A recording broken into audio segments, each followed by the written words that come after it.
Hello everyone and welcome to this new video series on very important MCQs, very important topics. Subject है anatomy. मेरा नाम doctor अंकित खंडेलवाल है. I am a anatomy professor and your anatomy faculty at LNX platform. So this series we are going to start. We are going to launch around 10 MCQs with crisp, concise, important explanations on a daily basis, जो कि आपको help करेगा आपके FMGE exam crack करने के लिए, INI CET, NEET PG and all these important exams. So without wasting any further time, चलिए शुरू करते हैं. So this is our first MCQ over here, right? A patient is being evaluated for recurrent UTI. Her abdominal CT scan is shown below. Which of the following most likely prevented the proper ascent of the anomalous organ seen on the CT scan? तो देखिए question में कुछ की points यहाँ पे हम note करते हैं. वो क्या है? इसे पेशेंट को इज हैविंग रिकरेंट यूटीआई, ठीक है, सीटी स्कैन है यहाँ पे, and then they are asking which of the following most likely prevented the proper ascent of the anomalous organ on the CT. तो हमें CT में we have to search what is that anomalous organ कौन सा लग रहा है. ध्यान दीजिए CT पे. CT में ऑलवेज याद रखिए कि this is the right side, that is the left side. आप ध्यान दीजिए, अगर ये ऑर्गन आप सोचिए कौन सा ऑर्गन है, then you will come out with the answer कि ये तो सर किडनी लग रहा है. बिल्कुल सही बात है. This is our kidney, both kidneys. This is the left kidney and that will be the right sided. ये एक हमारी हो गई right kidney.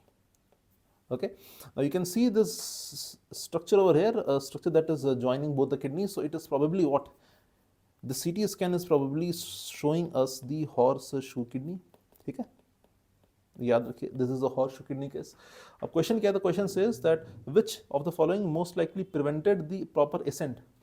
ये हम सबको पता होना चाहिए. We all should know that kidneys normally ascend during development. Development में वो नीचे होते हैं pelvis में, और वो ascend करते हुए ऊपर अपनी normal position में आते हैं. The gonads they descend, ठीक है, तो एसेंट करते हैं. अब ये पूछ रहे हैं कि ये किस स्ट्रक्चर ने इनको प्रॉपर एसेंट होने से रोका है. तो हॉर्सशू किडनी को कौन सा स्ट्रक्चर एसेंट होने से रोकता है, प्रॉपर एसेंट होने से, प्रॉपर लोकेशन में आने से? Answer over here is our inferior mesenteric artery. Inferior mesenteric artery जिसकी द जो वर्टिब्रल लेवल है दैट इज अराउंड L3. अब देखते हैं यहाँ पर एक इमेज से, let us try to understand.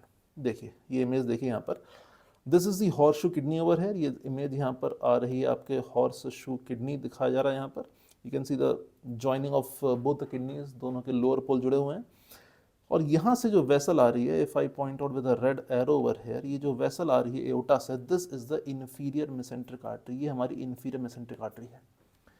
तब एओर्टा की होते क्या है? There various ventral branches. सबसे नीचे वाली वेंट्रल ब्रांच आईए में है at the vertebral level L3. So चूंकि दोनों किडनी नीचे से जुड़ी हुई हैं, जब वो एसेंट अब ऊपर कर रही हैं, तो आईएम है इन्फीरियर मेसेंट्रिक आर्टरी, उसे प्रॉपर एसेंट होने से रोक रहा है, उसे थोड़ा और ऊपर जाने से रोक रहा है. This is the answer, inferior mesenteric artery. ये आंसर है. नॉर्मल चीज़ है. यहाँ पर कैडावरिक इमेज भी आप देख लीजिए. Here you can again see the horseshoe kidney over here, ठीक है. और यहाँ पर this is the IVC already labelled, that is the aorta already labelled. यहाँ पर ये वाली artery again is going to be the inferior mesenteric artery. Question तो याद रखिए, टेक होम मैसेज क्या है? Horseshoe kidney is very common and the structure that prevents proper ascent of horseshoe kidney is inferior mesenteric artery. level उसका L3 होता है. चलिए next question पे कूदते हैं फौरन. here comes the question number 2. Next question देखते हैं. shown below are the cerebral arteriography findings from a 45-year-old patient. occlusion of the artery labeled X would most likely result in an inability to. देखिए ये already question में कह रहा है it is a cerebral arteriography. That means है जो brain की जो वेसल्स हैं, उनकी जो ब्रेन की जो आर्टरीज हैं, उनका एक तरह का एक्सरे है ये. तो ब्रेन में we all know we have anterior cerebral artery, middle cerebral artery, posterior cerebral artery, 3 main arteries हैं. फिर कह रहा है कि occlusion of the artery labelled X. अब यहाँ पे फिगर में देखिए लेबल्ड एक्स, ये हमें अपना नॉलेज लगाना है कि ये कौन सी आर्टरी हो सकती है.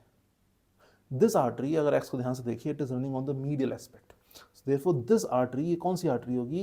This artery will be our ACA, मतलब anterior cerebral artery. कैसे याद करें सर? सर याद ऐसे करना है कि anterior cerebral artery is the main artery or the dominant artery on the medial surface of the brain. बात खत्म.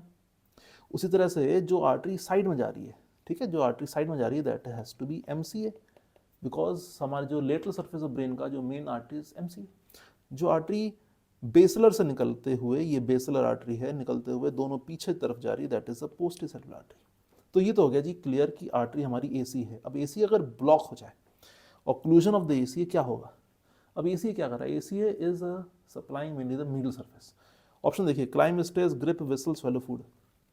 अब अगर ब्रेन को अगर ध्यान में आप रखें, ब्रेन का अगर मीडियल सरफेस अगर ध्यान में थोड़ा रखें, अगर ये मीडियल सरफेस है, यहाँ पर आपका ये कॉर्पस कैलोसम इमेजिन कीजिए, और अगर AC ऐसे रन कर रही है, यहाँ पर AC अगर ऐसे रन कर रही है गिविंग ऑफ द ब्रांचेस, तो याद रखिए, डू रिमेंबर, ये जो एरिया यहाँ पर होता है इसको बोलते थे हम लोग क्या, इसे हम लोग बोलते हैं पैरासेंट्रल जाइरस, मतलब यहाँ पे सेंट्रल सर्कस के around, and that controls which part of the body, that controls the lower limb of the body, both motor और सेंसरी एरिया, पैरासेंट्रल जाइरस। ठीक है, तो वही आप यहाँ यूज करना है। अगर AC ब्लॉक हो गई तो बॉडी का कौन सा पार्ट इफेक्ट होगा, that will be the lower limb. तो यहाँ पे लोअर लिम्ब क्या है ऑप्शंस में, option is over here climb stairs. तो याद रखिए AC ब्लॉकेज में लोअर लिम्ब में प्रॉब्लम आएगी, बीट मोटर बीट सेंसरी। जो ग्रिप है, हाथ का काम है, विसल, हेड एंड नेक मतलब विसल, ओरल ये हमारी जो मसल्स हैं टंग की और जो फॉर्बिकुलरिस ओरिस इनका काम है। Swallow food again pharynx line का काम है, तो वहाँ पर AC सप्लाई नहीं लगती, AC supply at the lower limb area और at the pelvis perineum area. Answer हो जाएगा हमारा यहाँ पर क्या, क्लाइंब स्टेयर्स। तो आर्टेरियोग्राफी देखिए, आर्टरी पहचानिए। एक और इमेज यहाँ पे देखिए, ऑलरेडी लेबल्ड है आर्टेरियोग्राफी में, सारी आर्टरीज यहाँ पे समझ लीजिए कौन कौन सी आर्टरीज कहाँ कहाँ हैं। मीडियल साइड में देखिए AC, this is written as AC over है, दे हमारी anterior cerebral artery. Largest branch देखिए MC है, middle cerebral artery, that goes to the lateral side, दोनों साइड लेटरल साइड में। ये दोनों किसकी ब्रांच है, both MCA and AC are branches coming from the internal carotid artery, जो कि ऑटोमेटिकली कॉमन कैरोटिड की ब्रांच है। और जो आर्टरी पीछे जा रही है, देखिए दोनों वर्टिब्रल ये मिलकर बेसलर बनाएंगे, I am writing this B for basilar, ये हो गया B बेसलर। और जो आर्टरीज पीछे जा रही हैं ये हमारी है पोस्टीरियर सेरेब्रल आर्टरी। होता कुछ इस तरह से कि दो वर्टिब्रल मिलकर बेसलर बनाती हैं और बेसलर फिर पीछे जाती हुई पोस्टीरियर सेरेब्रल आर्टरी बनाती है। अगर लोकेशन की बात करें तो basilar artery is around the pons, vertebral artery is around the medulla oblongata, और पीछे जो निकलती है that is around the level of mid brain, माने कि brain stem. These three are part of brain stem. ठीक, तो ध्यान दीजिएगा तीनों आर्टरीज पे। Cerebral arteriography very important topic. Fine, चलिए जी थर्ड क्वेश्चन पे आते हैं। A male patient presents with right leg numbness, when he walks he lifts his right foot higher than he does his left.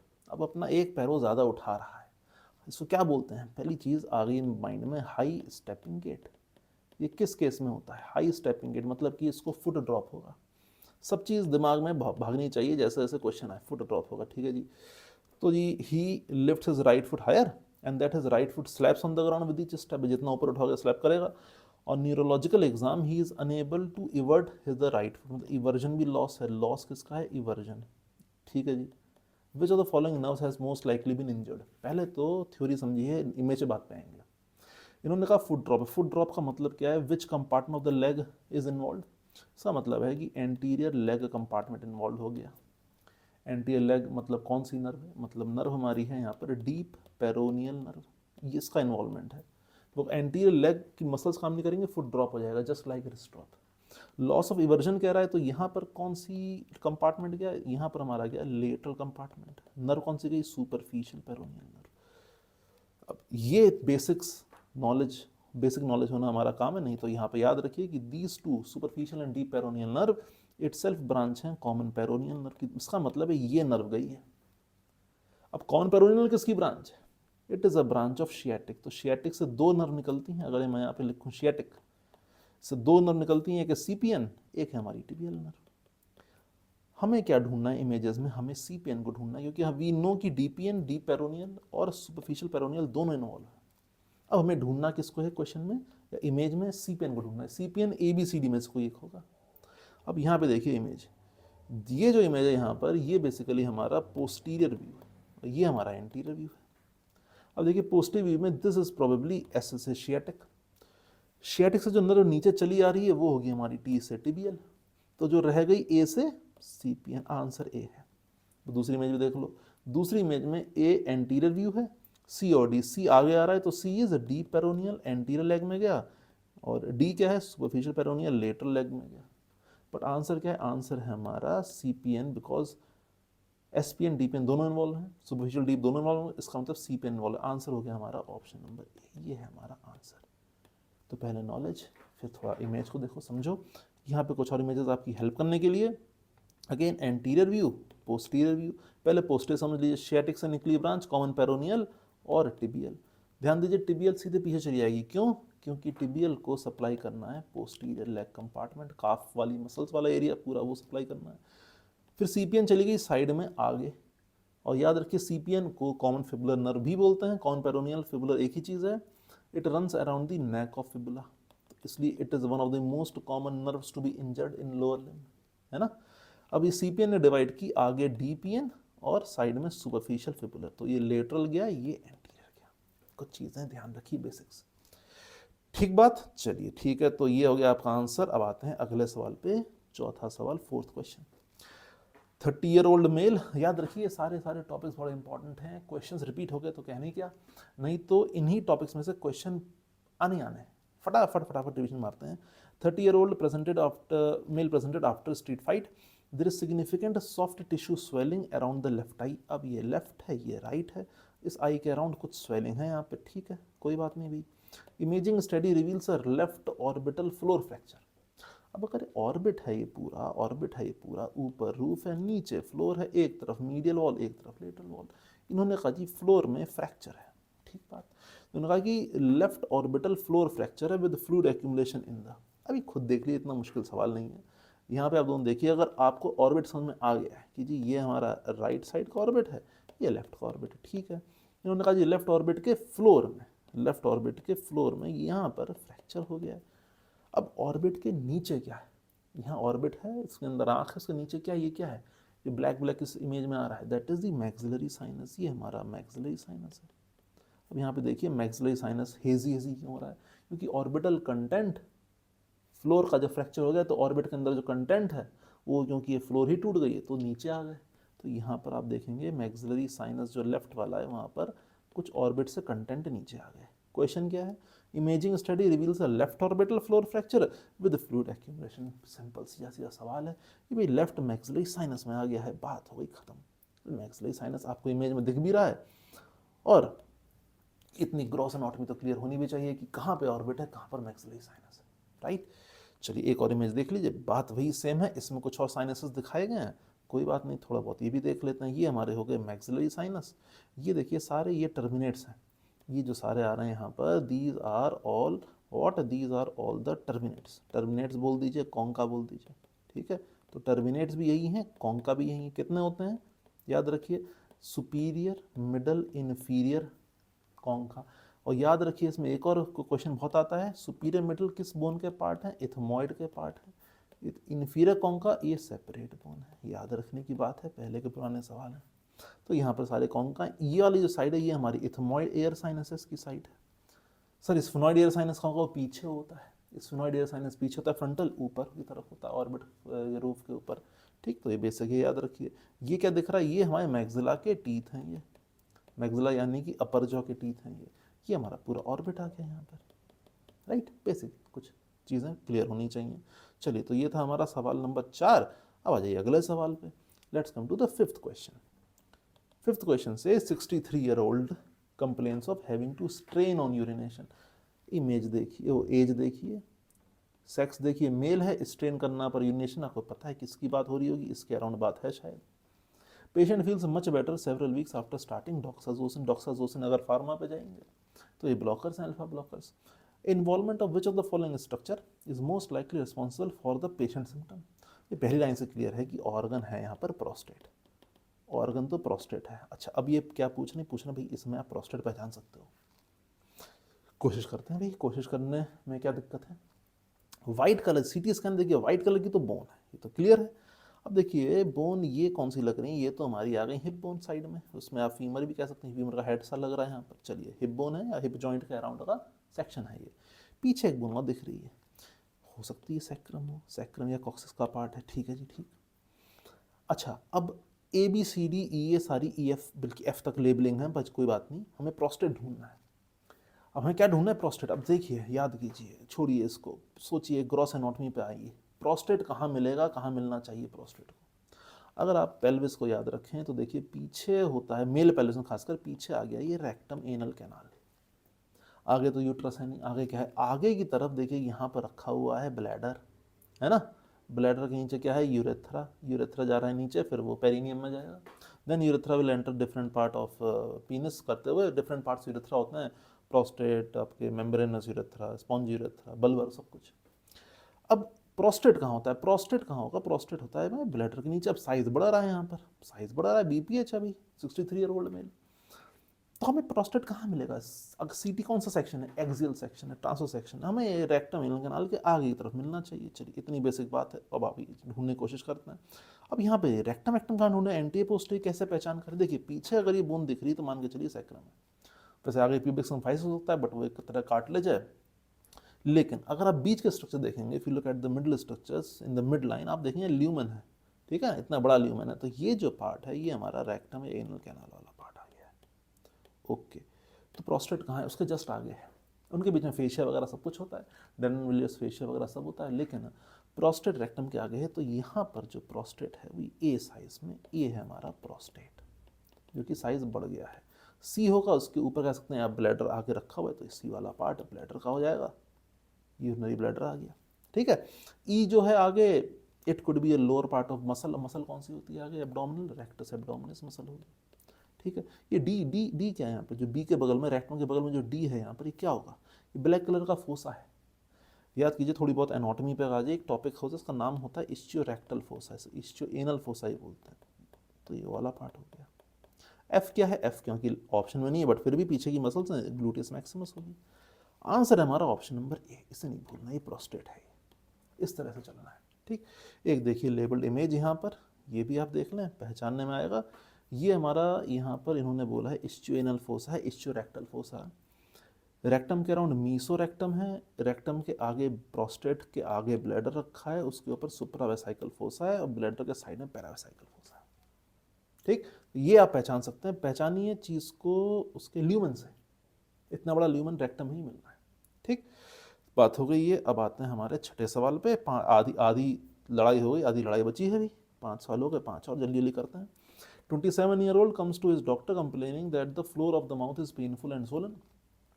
Bimanual palpation and later CT shows a 8 mm stone, ठीक है, in the right submandibular duct as indicated by the arrow in the figure.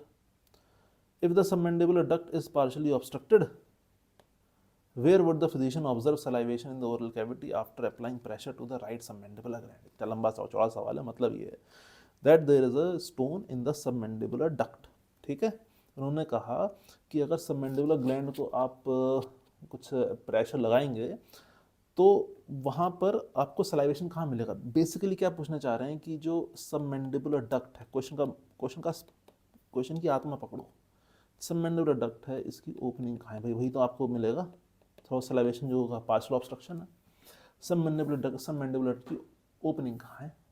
Oral cavity में। सवाल बस इतना सा है। Option देखते हैं भाई, इन्होंने यहाँ पे सीटी में स्टोन भी दिखा रखा है कि ये जो है एरो ये स्टोन पे आ रहा है, ठीक है। इन्होंने पहला ऑप्शन दिया सेकंड मैक्सिलरी मुलेट, मतलब सेकंड मैक्सिलरी मुलेट। तब यहाँ तो देखिए, यहाँ होती है पैरोटिड डक्ट की ओपनिंग, याद कीजिए, ना कि हमारे सबमैंडिबुलर की।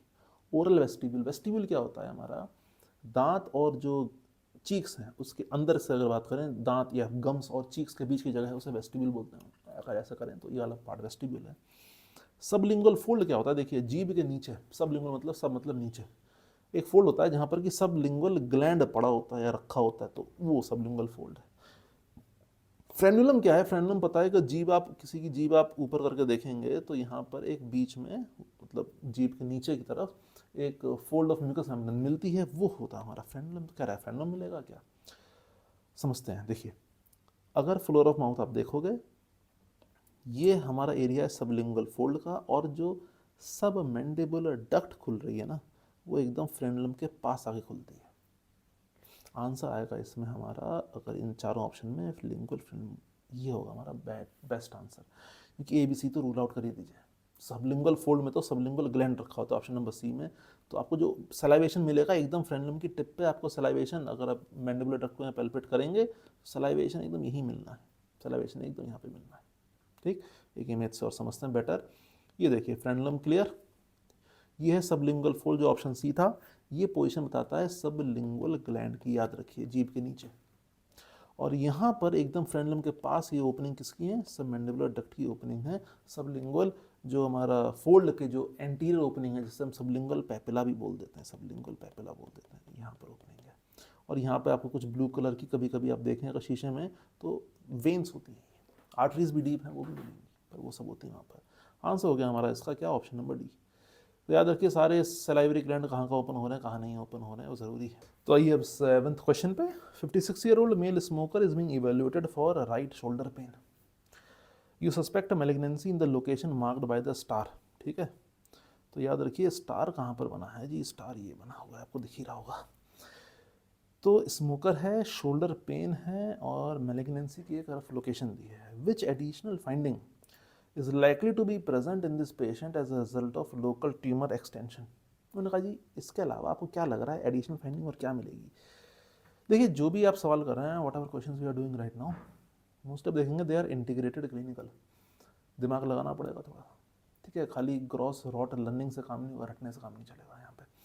तो लोकेशन समझिए ट्यूमर की, जिन लोगों ने पढ़ रखा है उनको याद होगा ये एक एरिया है around the apex of lung, इसको बोलते हैं पेनकोस्ट ट्यूमर, है ना। Around the apex of the lung, apex of lung क्यों, आप एक्सरे में देखिए ना, it is above the clavicle, वो एरिया ही एपेक्स ऑफ लंग का है। तो एडिशनल फाइंडिंग क्या मिलेंगी, शोल्डर पेन तो आ ही रहा है, ठीक है। जो पेनकोस्ट ट्यूमर होते हैं they have a propensity to involve the sympathetic cervical sympathetic ganglia, cervical sympathetic ganglia involve करने के प्रोपेंसिटी अच्छी खासी होती है, बिकॉज ये एरिया ही आपके सी सर्वाइकल वर्टिब्री वाला है। So when the cervical sympathetic ganglia is involve, और खासकर लोअर जो स्टिलेट गैंग्लिया इसमें CAT1 होता है, that can very well give rise to denervation of sympathetic, मतलब sympathetic denervation हो जाता है किस एरिया में, हमारे हेड नेक एरिया में, HN में, हेड नेक एरिया में। उससे क्या होगा, उससे क्या होगा, we all should be very well aware कि we are dealing with Horner syndrome, उससे हॉर्नर सिंड्रोम होने के काफ़ी अच्छे चांसेस हैं। अब देखिए ऑप्शन देखते हैं। बाईटेम्पोरल हेमिनोप्सिया बहुत अच्छी ऑप्शन है, बट इस क्वेश्चन से रिलेटेड नहीं है, बट याद रखिए बाईटेम्पोरल हेमिनोप्सिया पिट्यूटरी एडिनोमा मिलता है when the optic chiasm is involved, है ना। That is seen in basically in pituitary adenomas। Unilateral deafness, अब देखिए यूनिलेटरल डेफनेस होगी जब वेस्टिबुलो कॉक्लियर नर्व इन्वॉल्व है, यहाँ कोई लेना देना नहीं है, छोड़िए। Ptosis, no ptosis, miosis, anhidrosis, loss of ciliospinal flex, these are all the findings of Horner syndrome. मिल गया जी answer, answer is our option number C जो है हमारा टोसिस, आंसर मिल गया टोसिस, ये हमारा आंसर है। It is a part of Horner syndrome. Last option पे अगर आते हैं horizontal nystagmus, again nothing to do with sympathetic denervation, answer हमारा सी है Horner syndrome Pancoast tumour. Location समझिए कहाँ पर है, आंसर हो जाएगा आसान। ये एक इमेज में समझिए, और चीज़ वो क्या है, वो ये है कि यहाँ पे लोकेशन देखें दो तीन चीज़ों की, एक तो लंग्स कहाँ पर आ रही हैं, वो लंग्स का ऊपर वाला पार्ट है, ऊपर वाला पार्ट क्यों, because we are seeing the first as well, और यहाँ पे you are seeing the vertebrae, कौन कौन सी भाई, यहाँ पे C6 है, ये C7 होगी, ये T1 होगी, कौन सा गैंग्लिया इन्वॉल्व है, या स्टेलेट गैंग्लिया ऑलरेडी लिखा हुआ आ रहा है, ठीक है। Stellate ganglia see very close to the lung, यहाँ इस दोनों को कंपेयर कीजिए, यहाँ पर if I zoom it around, ये वाला एरिया देखिए कितना पास आ गया है ना। तो tumour of the apex of the lungs can involve the sympathetic ganglia leading to Horner syndrome, that is T1, है ना, denervation of sympathetics and head neck funda, ठीक है। चलिए जी अगले सवाल पे आते हैं, तो मैंडेटरी सवाल है, स्कल के फोरम है ना। In the provide x-ray an opening in the skull is identified at the tip of red arrow, ये मैं ढूंढना है कौन सा फोरम है ना।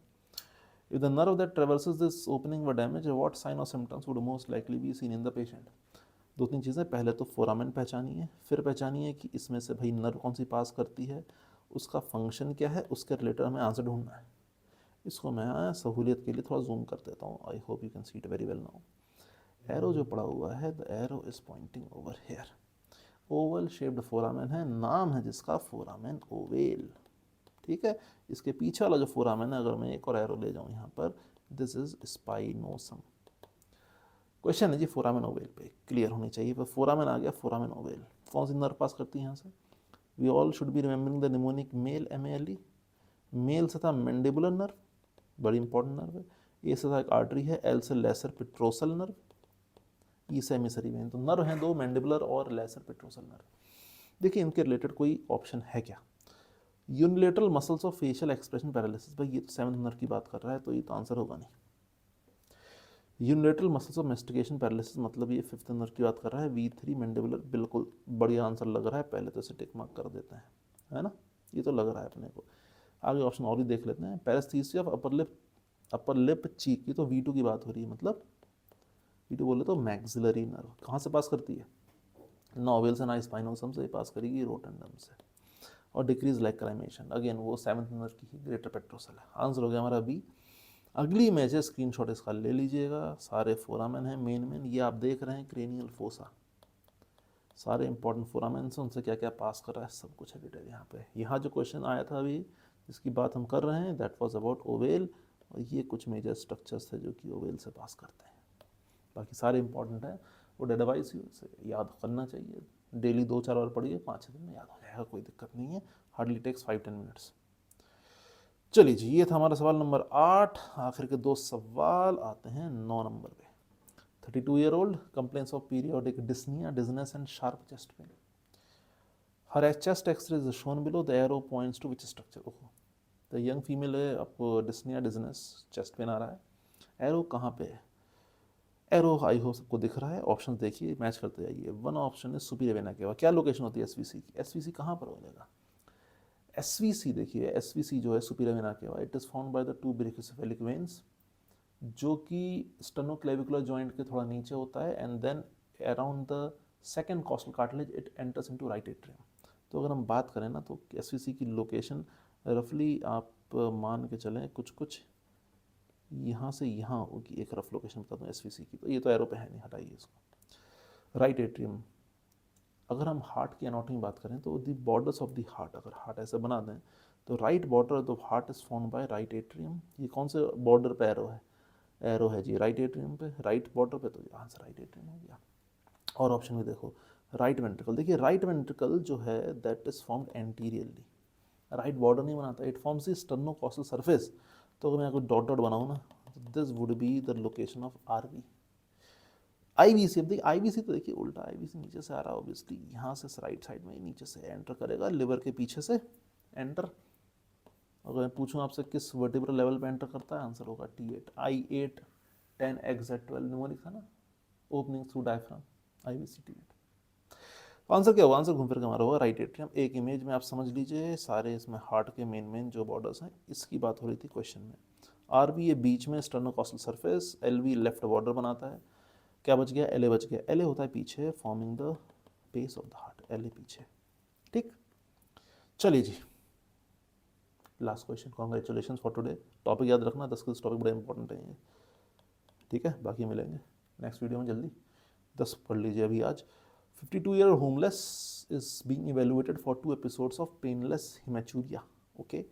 Axial CT image of the abdomen is shown. Which of the following best describes the structure indicated by the arrow? अच्छा जी, चलिए देखते हैं जी। एक तरह का ये CT क्वेश्चन हो गया, बट देखिए रेडियो बेस ही एनाटॉमी से बना है, पहचानिए एरो में क्या है। एब्डोमेन की एनाटॉमी है ना, उनका हिमैचुरिया हो रहा है, ठीक है, स्कैन किया गया। एरो में क्या? एरो मैं यहाँ बना देता हूँ आपके, ये ब्लू कलर से बना देता हूँ एरो। चलो पहचानिए एरो कहाँ पर है, राइट में कि लेफ्ट में? सीटी में हमेशा राइट लेफ्ट के फंडे क्लियर होने चाहिए, राइट साइड में, ओके। रिट्रोपेरिटोनियम लग रहा है, किडनी के लेवल पर है, एक ल्यूमिनल सा स्ट्रक्चर है, वेसल है कोई राइट साइड में, कौन सी वेसल होती है? फंडे एकदम क्लियर होने चाहिए, नो कन्फ्यूजन ओवर हेयर, ठीक है। This is our on the right side, it is a inferior vena cava. Left side में क्या होता है? लेफ्ट साइड में एओर्टा होता है, तो this has to be the aorta. जो अगला वाला है अभी लिख दूँ ए से एओर्टा। तो सर आप तो कह रहे हैं ये तो आर्टरी सर आईवीसी के पीछे जा रही है, बिल्कुल आर्टरी आईवीसी के पीछे जाएगी। This is the right renal artery पीछे जा रही है, राइट ये लेफ्ट रीनल आर्टरी है, बिल्कुल पीछे जाएगी, ठीक है। फंडे एकदम क्लियर होने चाहिए। ये हमारा लिवर का पार्ट दिख रहा है यहाँ पे, ये किडनीज हो गई, पीछे वर्टिब्री आ गई, lumbar vertebrae, these are the erector spinae group of muscles, वो यहाँ पे हो जाएंगी। तो एरो कहाँ है? एरो आईवीसी पे। उन्होंने कहा जी आईवीसी आप पहचान सकते हैं जी, पहचान लिया आईवीसी, ब्लू कलर से नोट कर लो जी आईवीसी है। अब मैं कोई ऑप्शन पहचानो जी, it option IVC is related ABCD, क्या सही है? It joins the splenic vein to form the portal vein, किस वेन की बात हो रही है? सोच के बताइए, कौन स्प्लीनिक वेन से जुड़ के पोर्टल वेन आता है? आंसर है सुपीरियर मेसेंट्रिक वेन, तो जी ए तो है नहीं। It drains into the left subclavian vein in the thorax, left subclavian vein thorax में, उसमें ड्रेन कर जाता है। कौन ड्रेन करता है? कोई भी वेन हो सकती है, हमारी लेफ्ट ब्रेकियोसेफेलिक वेन हो सकती है, सॉरी लेफ्ट ब्रेकियोसेफेलिक तो इनसे मिलकर बनेगी, लेफ्ट एक्शन जुगुलर वेन हो सकती है, कोई सारी वेन भी हो सकती है, सबक्लेवियन वेन जो भी ड्रेन करे लेफ्ट साइड में, बट उसमें आईवीसी तो है नहीं, तो बीबी का है। It is formed by the union of the common iliac veins, जी हाँ, 2 कॉमन इलियक वेन मिल के बनाती हैं आईवीसी बेसिक। अभी आगे इमेज देखते हैं, तो इससे हमारा ऑप्शन जो है एकदम perfect. Lastly it gives rise to the right and left artery कहाँ से हो गई, एओर्टा, आईवीसी है वो, ये तो बात हो रही है एओर्टा की, एब्डोमिनल एओर्टा की, तो ये डी भी कट गया।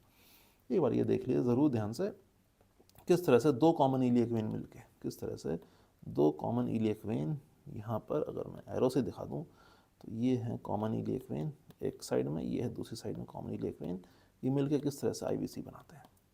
आईवीसी किस लेवल बनता है, L4 पे आईवीसी का फॉर्मेशन है, ऊपर जाता है T8 तक, फिर एंटर करता है ये डायफ्राम के थ्रू नीचे राइट एट्रियम में, ठीक। So guys, this was the 10 important MCQs, 10 important topics, all the best. I tried to keep it as concise as possible. थोड़ा कहीं कहीं ऊपर नीचे हो गया होगा, बट डोंट माइंड, ठीक है, कुछ कुछ topics, but I try to cover up as much important topics as possible. तो लगे रहो, है ना, फुल कॉन्फिडेंस। देखिए एग्ज़ाम सर पे है, और भी एग्ज़ाम अभी आएंगे, तैयारियां सबकी 19-20 होती हैं, कॉन्फिडेंस रखो, हो जाएगा, अपने आप को बोलते रहो, मेहनत कभी नहीं रुकनी है, मेहनत रुक गई तो होना मुश्किल हो जाता है। मेहनत करते रहिए, ज़्यादा जब मेहनत नहीं करोगे तब सोचोगे ज़्यादा, जब सोचोगे ज़्यादा तो नेगेटिव थॉट आएगा, इसलिए टाइम ने आपको इतनी फुर्सत नहीं देनी है, लगे रहना है। ये 10 टॉपिक हैं, करना क्या है आपको, 10 टॉपिक में से अपने क्वेश्चन रिवाइज कीजिए, दोस्तों से डिस्कस कीजिए, दोबारा देख लीजिए कुछ घंटों बाद, और इनमें से टॉपिक देख लीजिए जो टॉपिक आपको नहीं आते हैं, अगर लगे 10 मिनट उस टॉपिक को दे दो, ख़त्म करो, ठीक है। That's all. Hope to see you very soon with the next video of this video series, MCQ series, with the next 10 videos. All the best.